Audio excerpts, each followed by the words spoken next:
आंतरराष्ट्रीय पटलावरच्या काही व्यक्तिरेखा या काही विशिष्ट कारणास्तव कायमस्वरूपी म्हणजे अजरामर झालेल्या असतात. संबंधित देशाच्या वाटचालीचा आढावा घेताना अशा निवडक व्यक्तिमत्वांचा उल्लेख करणं ही बाब निव्वळ अपरिहार्य अनिवार्य अशीच ठरत असते. अमेरिकेचे माजी परराष्ट्र मंत्री आणि नोबेल पारितोषिक विजेते हेनरी किसिंजर हे अशाच काही निवडक व्यक्तिमत्वांपैकी एक होते. अलीकडेच 100व्या वर्षी किसिंजर यांनी या जगाचा अखेरचा निरोप घेतलाय. अर्थात येणाऱ्या काही दशकांमध्येही अमेरिकेच्या वाटचालीचा आढावा घेत असताना किसिंजर यांचा उल्लेख कोणालाही टाळता येणार नाही. एक अनुभवी मुत्सद्दी म्हणून ओळखले जाणारे आणि नोबेल शांतता पुरस्कार विजेते असलेले हेनरी किसिंजर यांनी 2 अमेरिकन राष्ट्राध्यक्षांच्या कार्यकाळात काम केलं होतं. आपल्या विशिष्ट कार्यशैलीच्या माध्यमातून अमेरिकन परराष्ट्र धोरणावर हेनरी किसिंजर यांनी कायमस्वरूपी चर्चेत राहील असा निश्चितच ठसा उमटवलेला आहे. कोणत्या ना कोणत्या कारणामुळे हेनरी किसिंजर यांची संपूर्ण कारकीर्द वादग्रस्त स्वरूपाची आणि कायमस्वरूपी चर्चेचाच विषय ठरेल अशा प्रकारचीच राहिली होती. त्यामुळेच हेनरी किसिंजर यांचं निधन हा विषय देखील आंतरराष्ट्रीय स्तरावर चर्चेचा विषय ठरला. अनेक नेते खरं तर त्यांच्या कार्यकाळात काही ना काही कारणामुळे वादग्रस्त ठरत असतात. मात्र हेनरी किसिंजर हे तर त्यांच्या जन्मापासूनच कमालीचे एक वादग्रस्त व्यक्तिमत्व म्हणून संपूर्ण जगभरात ओळखलं जात होतं. जन्मानं जर्मन ज्यू असलेल्या हेनरी किसिंजर यांचं मूळचं नाव हेन्झ अल्फ्रेड असं होतं. मात्र दुसऱ्या महायुद्धापूर्वी जर्मनीमध्ये ज्यू लोकांच्या अस्तित्वावरच प्रश्नचिन्ह निर्माण झालं होतं. त्या कालावधीत हजारो नागरिकांनी जर्मनीचा त्याग करून अन्यत्र प्रयाण केलं होतं. एका शिक्षकाच्या पोटी जन्माला आलेल्या हेनरी किसिंजर यांनी सन 1938 मध्ये आपल्या संपूर्ण कुटुंबासह अमेरिकेत जाण्याचा निर्णय घेतला होता. एवढंच नव्हे तर त्यानंतर सन 1943 मध्ये त्यांनी अमेरिकेचं नागरिकत्वही मिळवलं होतं. अमेरिकन नागरिकत्व मिळाल्यानंतर त्यांनी आपल्या नावामध्ये परिवर्तन केलं आणि ते हेन्झच्या ऐवजी हेनरी असं केलं. रितसर अमेरिकन नागरिकत्व प्राप्त झाल्यानंतर हेनरी किसिंजर हे अमेरिकन सैन्यात दाखल झाले होते. दुसऱ्या महायुद्धात त्यांनी युरोपमध्ये लष्करी सेवा देखील केली होती.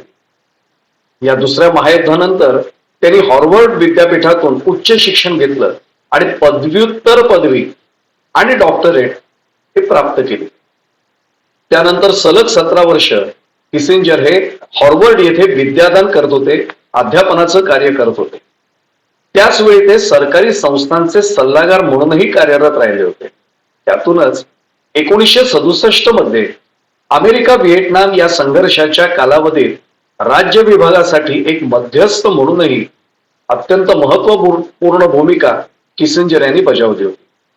उत्कृष्ट संवाद कौशल्य, ज्ञानाचं भांडार आणि राष्ट्रीय तसंच आंतरराष्ट्रीय घडामोडींचं सखोल ज्ञान या गुणांमुळे किसिंजर यांचं महत्व अमेरिकेच्या राजकीय क्षेत्रामध्ये हे सातत्यानं वाढतच गेलं. अमेरिकेचे राष्ट्राध्यक्ष पदाचे तत्कालीन उमेदवार रिचर्ड निक्सन यांनी व्हिएटनाम युद्ध संपवण्याची त्यावेळी घोषणा केली होती. त्यामुळे निवडणुकीत त्यांचा म्हणजे निक्सन यांचा विजय झाला होता. त्याचवेळी किसिंजर यांना निक्सन यांनी व्हाईट हाऊस मध्ये पाचारण केलं होतं. निक्सन यांनी त्यावेळी किसिंजर यांची राष्ट्रीय सुरक्षा सल्लागारपदी नियुक्त केली होती. नॅशनल सिक्युरिटी ऍडवायझर म्हणून नियुक्ती झाली. त्याचबरोबर परराष्ट्र सचिव म्हणूनही त्यांच्यावर अतिरिक्त जबाबदारी सोपवण्यात आली होती. खरं तर अमेरिकेसाठी हेनरी किसिंजर हे एक उत्कृष्ट परराष्ट्र सचिव ठरले असं मानलं जातं. मात्र तरीही त्यांच्या मनात प्रदीर्घ काळ असलेली भारतद्वेषाची तीव्र भावना मात्र संपूर्ण जगानं एकेकाळी अनुभवलेली होतीच.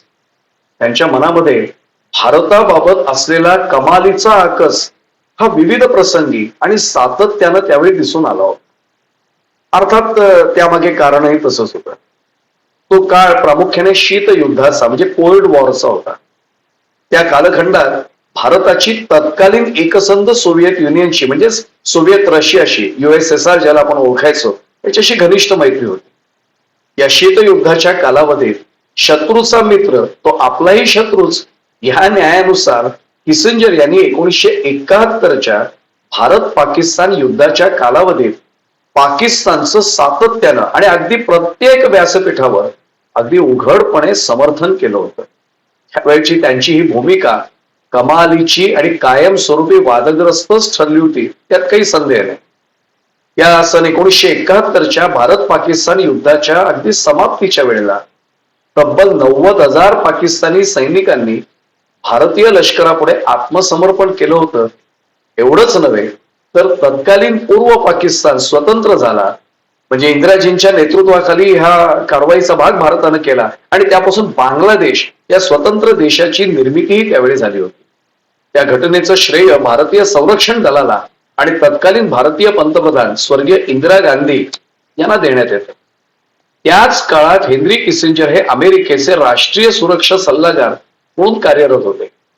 या युद्धामध्ये त्यांनी पाकिस्तानला सातत्यानं पाठिंबा देताना भारताची कोंडी करण्यासाठी एक वेगळी खेळी खेळली होती. अमेरिकेचे तत्कालीन राष्ट्राध्यक्ष रिचर्ड निक्सन यांच्या माध्यमातून भारतीय सीमेजवळ आपलं सैन्य तैनात करण्याचा सल्ला त्यांनी त्यावेळी चीनला दिला होता. चीननं असं केलं तर भारतावर दबाव वाढेल आणि मग ते पूर्व पाकिस्तानमधून माघार घेतील अशी हेनरी किसिंजर यांची एक भाबडी अपेक्षा त्यावेळी होतीच. मात्र चीननं त्यावेळी भारतीय सीमेजवळ आपलं सैन्य तैनात करण्यास स्पष्टपणे नकार दिला होता. साहजिकच त्यामुळे किसिंजर यांचा भारत विरोधी असलेला हा डाव, ही व्यूहरचना त्यावेळी त्यांच्यावरच उलटली होती. हा डाव त्यांच्यावरच उलटला होता.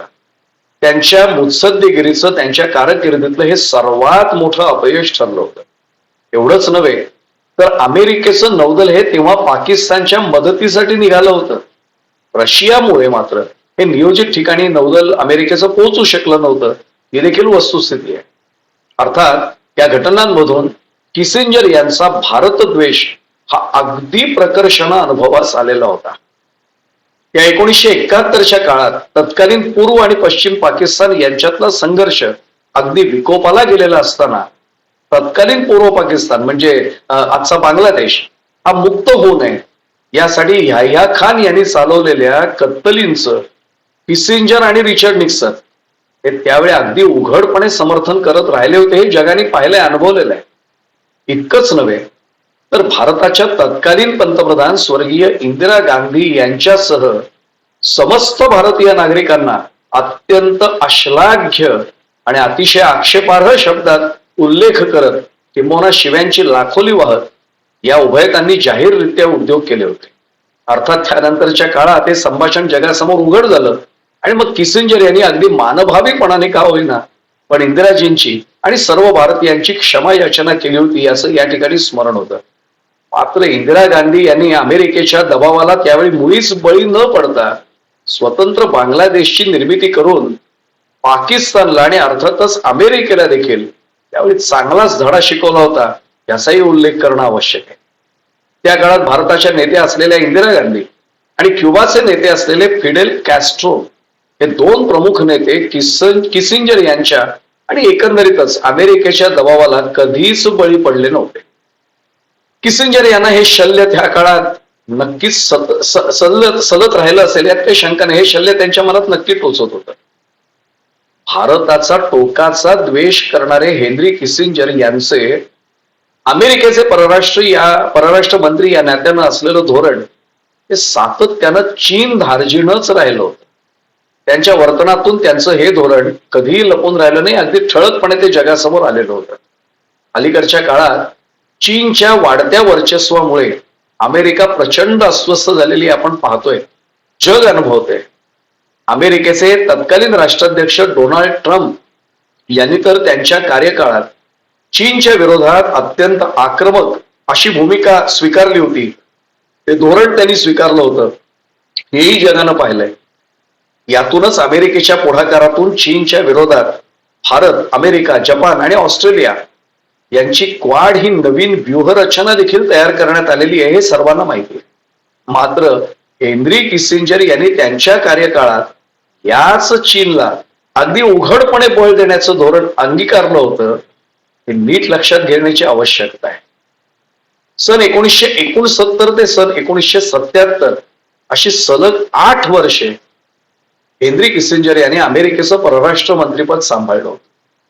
सन 1971च्या सुमारास आधी पाकिस्तानच्या मध्यस्थीनं आणि त्यानंतर स्वतंत्रपणे किसिंजर यांनी काही वेळा अगदी गुप्तपणे चीनचे दौरे केले होते. ही बाब नंतर उघड झाली. अमेरिकेनं चीनला मदत करायची आणि त्या बदल्यात चीननं हळूहळू का होईना पण लोकशाही राज्यव्यवस्थेच्या दिशेनं वाटचाल करायची असं त्या दौऱ्याच्या माध्यमातून ठरवण्यात आलं होतं. अर्थात चीननं आज तगायत हा शब्द कधीच पाडलेला नाही हे देखील खरं तर किसिंजर यांचं अपयशच म्हणावं लागेल. अमेरिका आणि चीन यांच्यातले संबंध सुधारण्यासाठी किसिंजर यांनी पडद्यामागून त्यावेळी अत्यंत मोलाची भूमिका बजावली होती हे अमेरिकेला माहिती आहे. किसिंजर हे अमेरिका आणि चीन यांच्यातल्या मैत्रीचे शिल्पकार म्हणून त्यावेळी ओळखले गेले होते. खरं तर यामुळेच चीनसाठी हेनरी किसिंजर हे अत्यंत आदरणीय आणि थोर व्यक्तिमत्व त्यावेळी ठरलं होतं. वयाच्या 99व्या वर्षी बीजिंगच्या भेटीवर गेलेल्या किसिंजर यांचं याच कारणास्तव चीनचे विद्यमान राष्ट्राध्यक्ष शी जिनपिंग यांनी अत्यंत उत्साहानं स्वागत केलं होतं हे कसं विसरता येईल. मात्र किसिंजर यांच्या त्याच चीन धार्जिण्या धोरणामुळे चीनला रोखण्यासाठी आज अमेरिकेला विचारपूर्वक आपली लष्करी व्यूहरचना करावी लागत आहे. हे लक्षात घेतलं की किसिंजर यांच्या त्या चीन धार्जिण्या धोरणाची फार मोठी किंमत अमेरिकेला आज मोजावी लागते ही बाब देखील लक्षात येऊ शकते. त्यामुळे अमेरिकेसाठी ते कितीही महत्वाचे असले तरी आज ते त्रासदायक धोरण ठरतंय हेही कोणाला नाकारता येत नाही. वास्तविक पाहता आपल्या देशाचे हितसंबंध सांभाळणे ही बाब प्रत्येक मुत्सद्याची जबाबदारी आहे असं मानलं जातं. त्यामुळे किसिंजर यांनी त्यांच्या कार्यकाळात ही जबाबदारी नक्कीच सांभाळली होती. अमेरिकेसाठी ते नक्कीच चांगलं होतं. मात्र किसिंजर यांचा हेतू योग्य असून सुद्धा त्यांचा मार्ग मात्र त्यावेळी कमालीचा वादग्रस्त ठरला होता हेही नाकारता येत नाही. या संदर्भात एका घटनेचा आवर्जून उल्लेख करावा लागेल. अमेरिकेचं व्हिएटनाम मधलं युद्ध थांबवणं ही किसिंजर यांची त्यावेळी सर्वात मोठी कामगिरी ठरली होती असं अनेकदा सांगण्यात येतं. त्यांच्या याच कामगिरीचा खरं तर कथित कामगिरीचा नोबेल शांतता पुरस्कार देऊन त्यावेळी गौरवही करण्यात आला होता. मात्र ज्यांना त्यांच्याबरोबर हा नोबेल पारितोषिक म्हणजे शांतता पुरस्कार जो विभागून देण्यात आलेला होता ते व्हिएटनामचे मुत्सद्दी असलेले लिक डक थो यांनी मात्र हा पुरस्कार स्वीकारायला त्यावेळी नकार दिला होता. अगदी उघड नकार दिला होता. ज्यांना त्यामागचं कारण ज्ञात आहे त्यांना किसिंजर यांना नोबेल शांतता पुरस्कार देणं हे मुळात त्या पुरस्काराचं अवमूल्यन वाटलं होतं आणि आजही वाटतंय. त्याचं कारण समजून घेण्यासारखं आहे. खरं तर अमेरिका व्हिएटनाम युद्ध थांबवण्यासाठी किसिंजर आणि ली डक थो हे तब्बल 4 वर्ष पॅरिसमध्ये वाटाघाटी करत होते बरं का. मात्र या वाटाघाटी सुरू असतानाच हे युद्ध अमेरिकेच्या हातातून निसटत चाललेलं होतं. जगाला ते समजत होतं. आता अंतिम विजय आपलाच आहे याची लीक डक थो यांना यथार्थ जाणीव झाली होती. मात्र या युद्धात अमेरिकेचा विजय झालाय असं किसिंजर यांना संपूर्ण जगाला दाखवायचं होतं. म्हणूनच ते सातत्यानं लीक डक यांची मनधरणी करत होते म्हणजे अगदी हात जोडून विनवण्या करत होते. पण ली डक थ्रो यांना मात्र हे अजिबात मान्य नव्हतं आणि ते कोणताही प्रतिसाद किसिंजर यांना देत नव्हते. अमेरिकेची प्रतिष्ठा पणाला लावण्यासाठी किसिंजर यांनी व्हिएटनाम मध्ये जो हाहाकार माजवला होता त्या संबंधीचा तपशील हार्वर्ड मेडिकल स्कूल आणि युनिव्हर्सिटी ऑफ वॉशिंग्टन यांच्या अभ्यासपूर्ण अहवालाच्या माध्यमातून आता संपूर्ण जगासमोर याआधीच आलेलं आहे. अमेरिकेला व्हिएटनामला पराभूत करणं जेव्हा शक्य नाहीये हे लक्षात आलं होतं त्याच वेळी किसिंजर यांची ही व्यूहरचना उलटी पडली. उलट अमेरिकेला अत्यंत अपमानजनक स्वरूपाची माघार त्यावेळी व्हिएटनाम मधनं घ्यावी लागली होती याचं स्मरण होतं. त्यामुळे याही बाबतीत त्यांची भूमिका निश्चितच वादग्रस्त ठरली होती हे लक्षात येतं.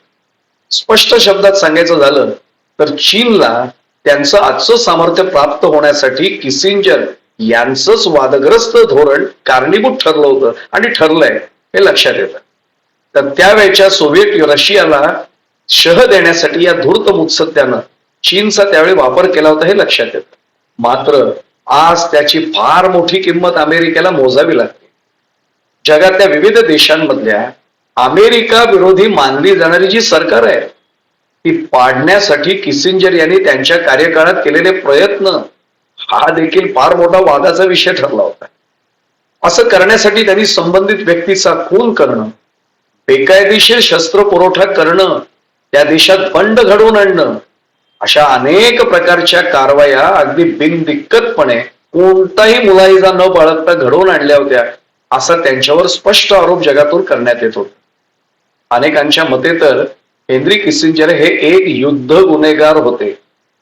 किसिंजर यांच्यावर युद्ध गुन्ह्यांबद्दल आंतरराष्ट्रीय न्यायालयात आज तक कधी खटला दाखल झालेला नाही खरंय.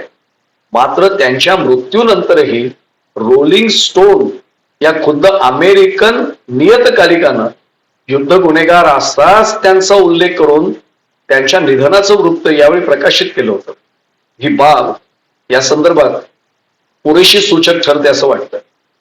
एकंदरीतच स्वतः विपुल लेखन केलेलं, अगदी भरपूर ज्यांनी लेखन केलं आणि ज्यांच्यावर सर्वाधिक लिहिलं गेलंय असे आणि तेवढेच वादग्रस्त ठरलेले एक आंतरराष्ट्रीय मुत्सद्दी म्हणून ओळखले गेलेले हेनरी किसिंजर हे व्यक्तिमत्व आता काळाच्या पडद्यावर गेलंय. मात्र किसिंजर यांच्या मृत्यूनंतर देखील अनेक वर्ष, येणारा अनेक मोठा कालावधी चर्चेचा राहील यात कोणताही संदेह नाही, हे निश्चित.